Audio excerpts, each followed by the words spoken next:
All right, 9 minutes after the top of the hour. How's your self-esteem?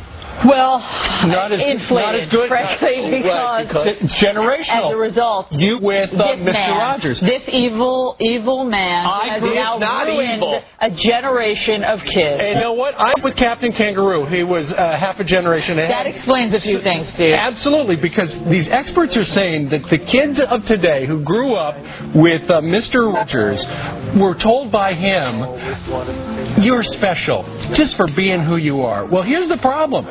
Gets lost in that whole selfish business, and the idea that being hard and having high expectations for yourself, discounted. Mr. Rogers' message was, "You're special because you do." He didn't say, if you want to be special, you're going to have to work hard. And now all these kids are growing up, and they're realizing, hey, wait a minute, Mr. Rogers lied to me. I'm not special. I'm trying hard, and I'm not getting anywhere. This comes out of Louisiana State University. A professor there has examined just what damage Mr. Rogers may have done to this whole crop of kids who now feel entitled just for being them. And what he says is, instead of telling them, you know, you're special, you're great, why didn't he just say, you know what, there's a lot of improvement. Keep working on yourself. Yeah, the world owes you nothing. If you're there, you got to prove it. So for now, all these people, these kids are going to college and say, okay, I need an A. Because I'm special. And they go, no, you got to work hard for it. But actually, this is my generation. I think we're a hard-working generation. I'm worried about this upcoming generation. You know what? There's some other information regarding this. And when you look at the American students from Asian countries who did not watch, according to the research, who did not watch Mr. Rogers, when they get a B or a C, they go, I got a B or a C. I got to work harder. Which is a little different than what rather than play professor. Okay, but listen, we want to hear what you have to think. Do you think that Mr. Rogers was a force for good, or that he ruined a crop of our newest, youngest generation? Write in. Let us know what you think. If Mr. Rogers telling everybody that they were really special was a good thing. Okay? Mr. Rogers, evil genius. Listen to you. All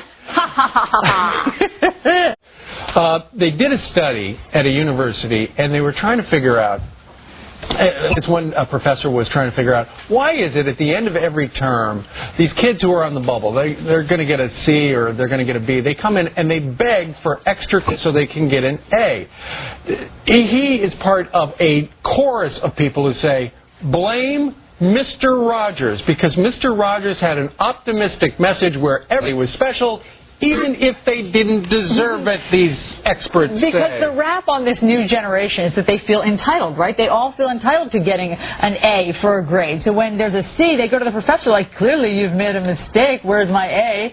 And so people are trying to figure out what's gone wrong with this generation. And this professor at Louisiana State University says, it's Mr. Rogers. He is the root cause of all of these problems. Well, look, the world owes you nothing. You've been told that over and over again now, so you got to cut your own weight. If you think you're special, well, go prove it. The signs of narcissism in the society has been growing for 25 years, and that man unintentionally did a whole generation or two a disservice. Well, that's what this study says. I back it. Okay, well, I don't. Look, your kids play T-ball these days. Everybody wins. Everybody wins. That makes Mr. Rogers, I'm sure, happy. Everybody, well, maybe from heaven where he's watching us right now, where, there's no incentive. Everybody's going to get the trophy. Everyone's got to wear a sweater. Everybody wins. Here's from Nancy in Lincoln Park. She emailed us, let's blame it on Mr. Rogers, not the parents who are trying to keep up with the Joneses and give their kids everything instead of making them work for it. Nancy, you're absolutely right.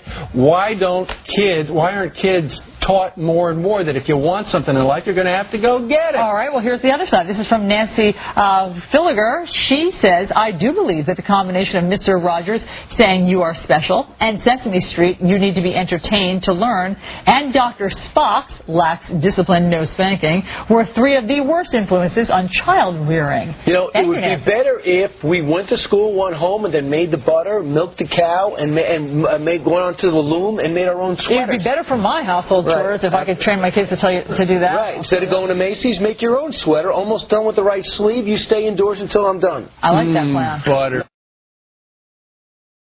Study from University of Virginia talking about gossip. Check it out. They studied men, women. We gossip the same amount, that study said. Of course, men call it information sharing. And we call it interrupting. A study done In Britain, check it out. Yeah. Men interrupt just as much. I know that, sir. Why are you looking at me? That's all. And let me ask you something about what we've been discussing for the last 3 hours. Mr. Rogers and the narcissistic society that he gave birth to because he told every kid that they were important, didn't have to earn their importance and their success, that they were important. Do you believe his philosophy destroyed a generation? Here's my common sense answer. Okay. I think that Mr. Rogers, talking in general to an audience of kids on television saying you're special, really didn't hurt many people. But it didn't help either compared to a child hearing from someone who knows them, like a parent or a teacher, about their specific special talents. That can help a kid. Right. Sometimes kids need a little motivation. He was out there going, I'm going to put on my sweater, and everybody's beautiful. You're going to be fantastic in life. We need a Tony Robbins in a clown outfit talking to kids. I don't disagree that was a watered down general message. That was his style. I just don't think it either hurt much nor did it help much. Now you got it from the doctor. Dr. Wicken says, Mr. Rogers, not so bad. Not so bad.